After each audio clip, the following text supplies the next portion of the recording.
Hi, everybody, and welcome to the second episode of the Academy Award-winning podcast, No Words, Apple Juice. I'm Jake. And I'm Cameron. And today we're going to say a whole lot of words. And drink positively no apple juice. So you better get ready for some more factual inaccuracies, because if you thought last time's episode was horribly incorrect, it's only going to get worse.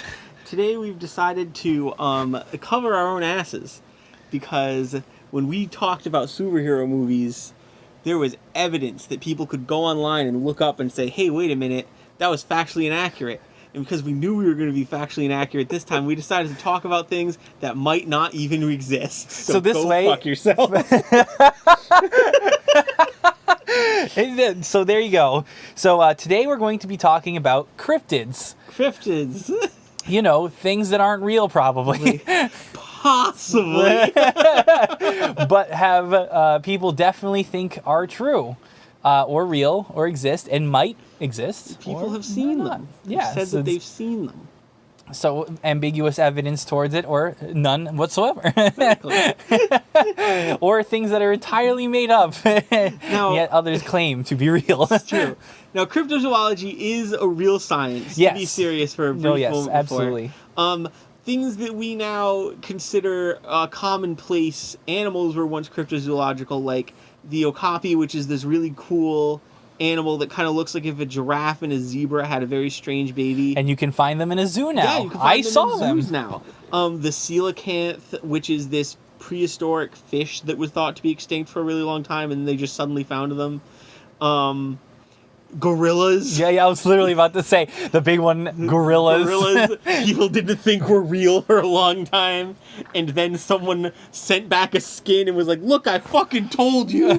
We found it. And then suddenly there was 100 gorillas, and now there's no gorillas again. Rip. Rip. And for those of you listening way, way, way in the future who may not remember this, for most of me and Jake's lives at least, giant squids were cryptids. Yes, for a great majority of our lives, those were entirely fake. Yeah. Well, I mean, they had found bodies, but they'd never actually, no one had ever seen a live one and produced evidence of it. And so I remember when they got the first video of a giant squid, it was a big fucking It was deal. like in 2008 or something. It was like on someone's cell phone. It was crazy. Crazy. I was so excited about it. It was kind of like the big thing of that time. I remember that very vividly. Yeah. I don't remember that time very vividly, but I remember that. Them finding the giant squid was huge. And so, just to understand, cryptozoology is a real science. Cryptozoologists, they're all respect to them. It's very serious. It should be taken seriously. Jake and I are not cryptozoologists, and so our definition of cryptids is going to be loose at best. That is even too loose a term to use for what we're doing here. Our use of the word term cryptid is going to be for whatever we deem a cryptid. We are not to be taken seriously. Absolutely not. So do you want to start with our top 5, or do you want to just talk about cryptids a little bit? I think in this case it might be best to start with our top 5 and then talk about cryptids a little bit. All right. So, I went first last time, so I think you should go first this time. All right, I'm okay with that. So this will give you a little bit of an idea of what we're going to classify as cryptid as well. Yes, so this way you get a good hearty taste. Yes, of what we're going to talk about. So, my number 5, honestly, well, first, before I do my number 5, I do have an honorable mention, which is the Goat Man.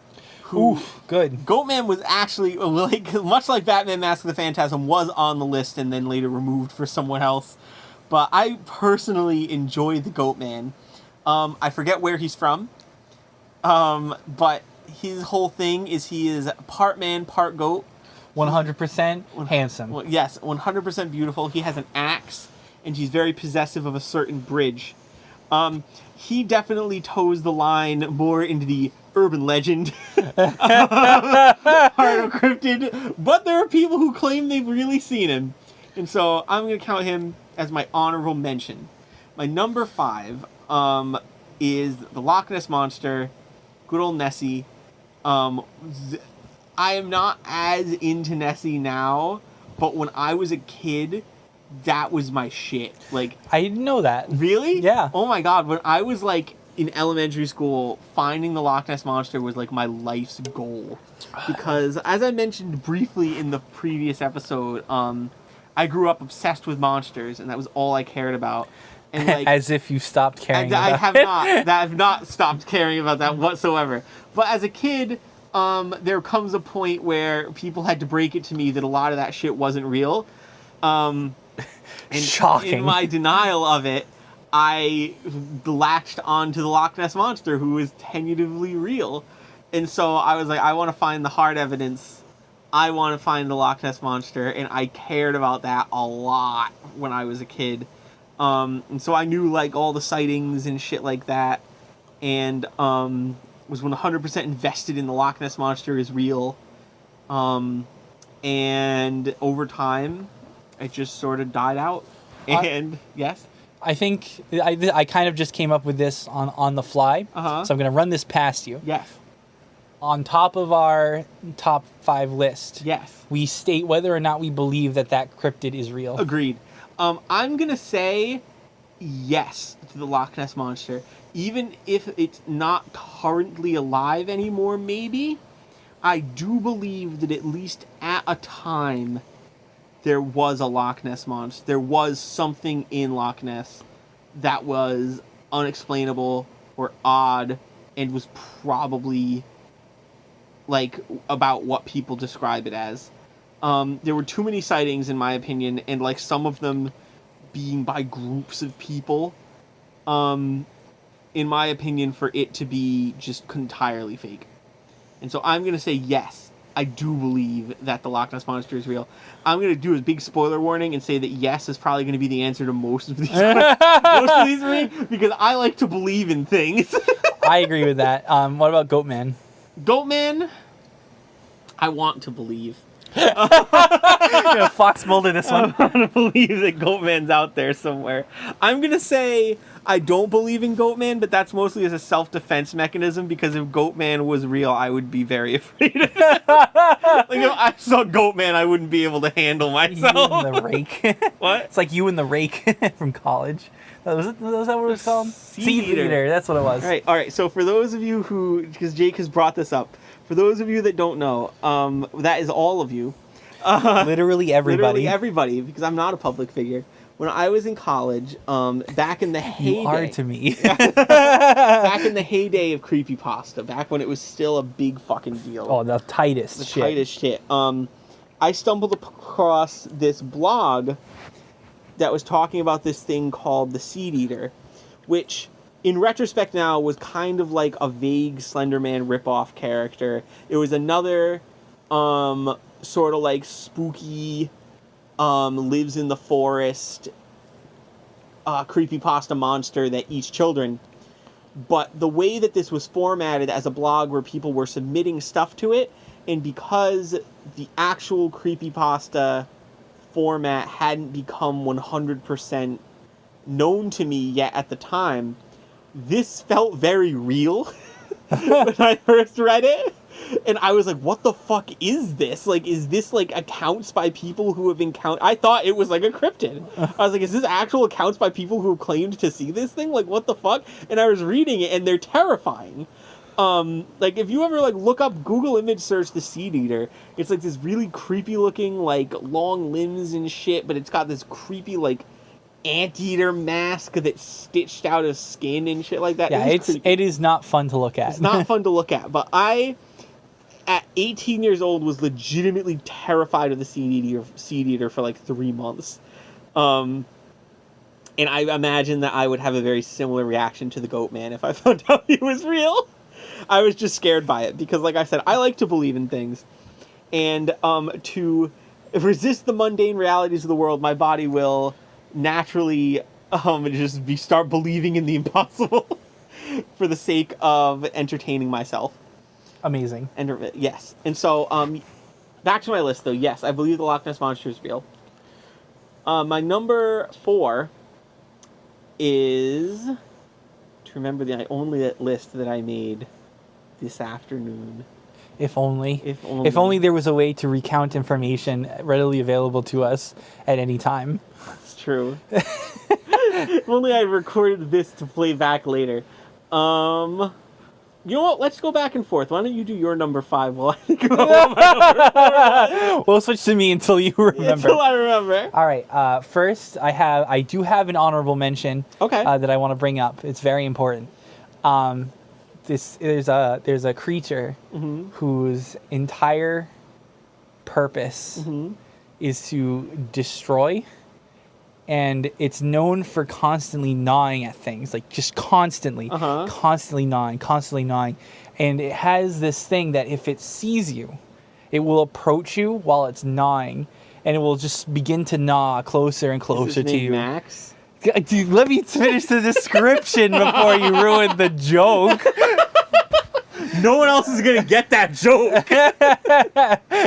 Well, because if I explained it, then it would be like, and that's Cameron's dog Max. My dog Max. That's legitimately what Max does. And then he crunches your nuts. Then crunches your nuts. I have a dog whose name is Max. He's a silver lab, and he has all the inbreeding that comes with that. Oh, absolutely. Possibly more than the average amount.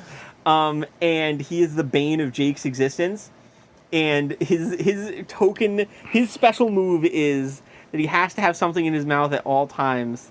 And so he will carry around a toy. When he gets excited, though, he'll like start furiously chewing on his toy, and then he pushes the toy up against you and starts chewing on it against you, and he always like bites your leg by accident. And starts chewing parts of you. Chewing parts of you. Now, mind you, I love Max. Yes. I love Max to pieces. He is a great dog, and I love him so much. But I love to give him a really hard time. Yes. Because he always puts me through so many things. One of the first nights I ever stayed at Cameron's house while Max was there, we slept on the floor, and Max would refuse to sleep with Cameron and only wanted to sleep with me. And that was cute, except for the part where he kept sleeping in such a way that his butt was directly in my face, and he proceeded to fart all night, and then he had dreams or he was running all night, and so he kicked me endlessly for hours. That is the experience of sleeping with Max has not changed much since then. Max is a great dog. He's a wild inconvenience. I don't believe he exists. No, I'm gonna give a hard no on Max. I don't think Max exists. And I remembered what my number 4 was now. All right, let's go back. So then. my number 4 is the Mothman. I knew he was on the list, but I couldn't remember where he was. So the Mothman's a really cool cryptid in that, like, most of the other ones are these only vaguely intelligent, usually very animalistic creatures. But the Mothman is very intelligent and almost like of higher intelligence than people as usually described. So the very like basics of the Mothman are people in a town in, I believe, Pennsylvania have... I think that's correct. I do not remember. There is a town that's got like a Mothman statue and everything. But they started reporting seeing this weird, like, it looks more like an owl than a Mothman in the picture. Yeah, they describe it as a bird man. Yeah, he's got big red eyes and like huge wings, and people just called it the Mothman. Yeah, it was like part of, because the other thing about this is it was one of the first big sensationalized cryptids where like it was live in happening and people were recounting it and stuff, and there was a following for it. Honestly, I think it was in New Jersey or some northern southern state, but I don't remember. It might have been. But anyway, so the other thing with it, what's extra wild about the Mothman that I think is really interesting is that he showed up, and he showed up in a bunch of different places with, like, in this town, and everyone was seeing him, and he was there, and then it led up to some event where a bridge collapsed. Yeah. And then he stopped, like he appeared the day before, and then it happened, and then he was never seen again. No, he's been seen since. Vaguely, but like for the most part, like that was the main big sightings. So I think people have gone back in history and looked, and there have been accounts of people like reporting something that fits with vaguely the current description of what the Mothman was, but like they wouldn't have known back then because they were spread apart and it wasn't as big, and they generally coincide with some kind of a disaster. And Yeah, so the that's the Mothman, big thing, is that is like a they think that harbinger almost. they believe it's some kind of harbinger of a thing. Yeah. But even that is kind of a big speculation because of other interactions that people have had with the Mothman back at that time. So it's really interesting, and you can read the Mothman prophecies if you want. Yeah. It's kind of true. It is a little sensationalized because it was, but the guy was actually there, doing that stuff at the time, doing some research. So it's an interesting read, but like going into the actual research for it is easy to do because it was so well documented. Yeah. And it is very interesting to do. But the other thing, the other aspect of it is that at the same time as the Mothman in this time, was a lot of sightings of aliens and interaction with with seemingly extraterrestrial beings. And so the question that comes up all the time is, what exactly is the Mothman? Because a lot of the other cryptids all fall into like a definitive category. Like the Loch Ness Monster is generally believed to be some kind of like an extinct animal that survived somehow. It's a lake monster, you know? Yeah. Like it's just a thing that exists in this that like we haven't been able to record due to either scarcity or the place it lives is so hard to keep track of that it's easy for it to be lost in there, and it's just something we might never come across ever. Right. The Mothman can be, like, people have theories ranging from it being an alien to some kind of like a cosmic being, extra dimensional, like all sorts of explanations as to what the Mothman could be, because it's tied with these events, like these great disasters. Yeah, and so the alien sighting stuff, or what I assume personally to be aliens, is also extremely interesting because it follows like a design and pattern, and there are repeated specific individuals from the UFOs that come up in all these things, including this guy whose name I don't remember, but who appears from the UFOs and spoke to some people. And I don't remember a lot of the details now because it's been a while, but it was very interesting, and I definitely recommend people looking that up. Yeah, definitely look into the Mothman. There's a lot of really cool stuff about him. So that's my number 4, and I genuinely believe that there was something to that. Like I said, there's all sorts of theories about what it could be. I think that it being somehow extraterrestrial is probably the most feasible explanation as to what it is. But I do believe that there is a Mothman of some kind, and I think it's one of the easiest to believe, like, cryptid stories. Absolutely. So my number 3, and this is going to be the one that bends the is this a cryptid or is this bullshit criteria the most, but allow me to explain why I'm including it here. The slit-mouthed woman. Nice. Yeah, that's a good one. It is, because I was thinking about it when I was putting it in, and I was like, do I want to include this because we're probably going to do ghosts at some point? And do I want to save that and do it as a ghost? And as I was reading about it, I found out that it's actually more or less considered a modern yokai now, which is like a Japanese mythology monster, which would, I believe, put it more firmly in the cryptid category. So for those of you who don't know, the slit-mouthed woman, who has a Japanese name which I cannot pronounce, and I'm not going to attempt to pronounce. And I don't remember. Yes. Is a type of ghost called an onryo, which is like a vengeful female ghost sort of thing that's a big deal in Japanese urban legends and mythology. And so her specific story varies by who's telling it, but essentially some people say she was the adulterous wife of a samurai. There's stuff about her being like a model who had some kind of a botched plastic surgery. A lot of them have to do with her being some form of an adulteress who was punished by her husband.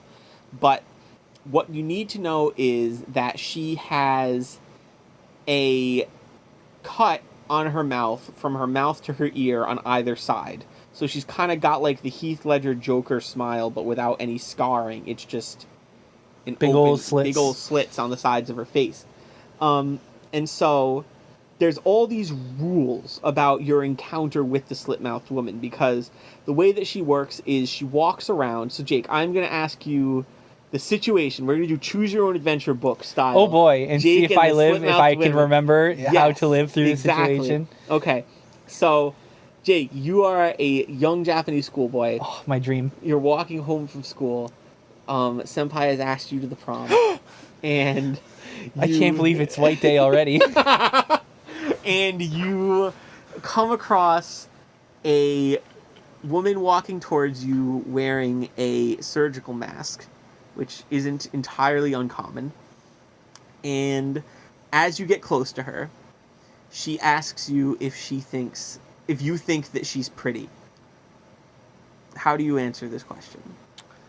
All right, so I'm assuming that innocent schoolboy Jake does not know of this.